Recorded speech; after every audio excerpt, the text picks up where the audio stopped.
So అందరూ ఈ Blinkit, Zomato and ఏవైతే క్విక్ కామర్స్ వచ్చాయో అందరూ ఏం మాట్లాడుతుంటే ఒక్క సైడ్ ఆఫ్ ద పిక్చర్ మాట్లాడతారు. ఏంటంటే 10 మినిట్స్లో డెలివర్ చేయలేం, కష్టం. Yes, that's completely true. ఇప్పుడు ఫోర్స్ అనేది 2 సైడ్స్ ఉంటుంది మార్కెట్లో, ఓపెన్ మార్కెట్లో. ఏంటంటే ఒకటి ఫ్రీ మార్కెట్, ఒకటి ప్రెషర్డ్ మార్కెట్. ఇది ఏంటంటే ప్రెషర్ చేస్తారు పీపుల్ని. అట్ ద సేమ్ టైం ఏమవుతాయంటే ఇప్పుడు స్టోర్స్ డెన్సర్గా లొకేషన్లో సిటీస్లో ఏమవుతాయంటే ఇంకా తక్కువ డిస్టెన్స్లో పెడతారు. అల్టిమేట్గా లూజ్ అయ్యేది ఏంటంటే మనీ ఫ్రంట్లో పీపుల్ లూజ్ అవ్వచ్చు, లేకపోతే అల్టిమేట్గా వాళ్ళు 10 మినిట్స్ కంటే ఫాస్ట్లోనే చేయొచ్చు. ప్రెషర్ ఉండదు పీపుల్ మీద. That is the only benefit it's adding. కానీ ఎప్పుడు ఏంటంటే ఎప్పుడు క్యాపిటలిజంలో ప్రెషర్ అనేది కంపెనీ పెట్టక్కర్లేదు, పీపులే ప్రెషర్ పెట్టుకుంటారు. ఎలా అవుతుందంటే నేను ఎక్కువ డెలివరీస్ చేస్తే నాకు డబ్బులు ఇస్తే నేను ఏం చేస్తాను, నేను ఎంత ఫాస్ట్గా చేస్తాను అనేది చూస్తాను. సో అందుకని క్విక్ కామర్స్ 10 మినిట్స్ గ్యారంటీ పెడతారు. ఇప్పుడు ఇంత ఎక్కువ అబండెంట్ సొసైటీలో నేను పెట్టక్కర్లేదు రూల్, ఆల్రెడీ సెట్ అయిపోయింది ఆ ప్రెషర్ రూల్. సో నేనే నా మీద పెట్టుకుంటున్నా ఏంటంటే ఫాస్ట్గా డెలివర్ చేసేస్తే నాకు ఎక్కువ డబ్బులు వస్తాయి కదా అని ఎర్న్ చేయటం అనేది.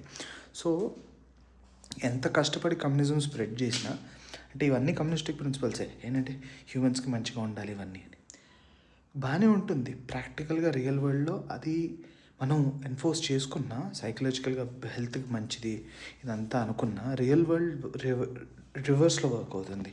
ఏంటంటే పీపుల్ అల్టిమేట్గా ఎవరైతే వర్క్ చేస్తున్నారో వాళ్ళ మీద ప్రెషర్ ఉండదు, కానీ వాళ్ళు సైకలాజికల్గా ఆ టైం ఫిక్స్ అయిపోయారు ఆల్రెడీ. కంపెనీస్ అందుకే పే చేసే ముందు అనే ఒకటి సైకలాజీ ఫిక్స్ అయిపోయింది. సో స్లోగా ఏం చేస్తారంటే వాళ్ళే ఆ 10 మినిట్స్ గోల్ ఇంటర్నల్గా పెట్టుకుంటారు. ఎందుకంటే అప్పుడే బాగా అర్న్ చేస్తున్నాం కదా, లేకపోతే అంత బాగా అర్న్ చేయట్లేదు కదా అనేది. సో ఇది ఎవరు చేంజ్ చేయలేరు. కొన్నిసార్లు రూల్స్ వల్ల అవ్వవు. లంచాలు, శాలరీలు ఎక్కువ పెంచేస్తే లంచాలు పోవు, 100 crores కూడా తక్కువే అవుతుంది పీపుల్కి. సో ఎప్పుడు ఇవన్నీ ఏంటంటే psychological things. Psychological and capitalism place a game year. ఎంత ఎక్కువ గవర్నమెంట్స్ పుష్ చేసినా, ప్రెషర్ చేసినా కొన్ని థింగ్స్ ఎప్పటి వరకు అయితే హంగర్ ఉంటుందో, ఎప్పటి వరకు అయితే బేసిక్ నీడ్స్ సాల్వ్ అవ్వలేదు, ఎప్పుడైతే క్లీన్ వాటర్ వెళ్ళలేదో, ఇవి మన మీదే రూల్స్ పెట్టుకుంటాం. ఎందుకంటే డబ్బులు ఎర్న్ చేయాలి కదా, లేకపోతే మనకి బతకటం ఎలా, ఈ బతకటం ఎలా అనే దాటి వస్తేనే అప్పుడే మనం రెవల్యూషన్ క్రియేట్ చేయగలుగుతాం, అప్పుడే మనం ఇది చేయగలుగుతాం. అప్పటి వరకు వీఆర్ హంగరీ. ఇండియాలో ఎక్కువ పవర్టీ ఉంది కాబట్టి అందరూ దాన్ని ఫైట్ చేయడంలో బిజీగా ఉన్నారు. అందుకనే పొలిటీషియన్కి ఎవరు ఓటేస్తారు, ఎవరు ఓటేయలేరు అనేది ఇందాక వీడియో ఉంది కదా.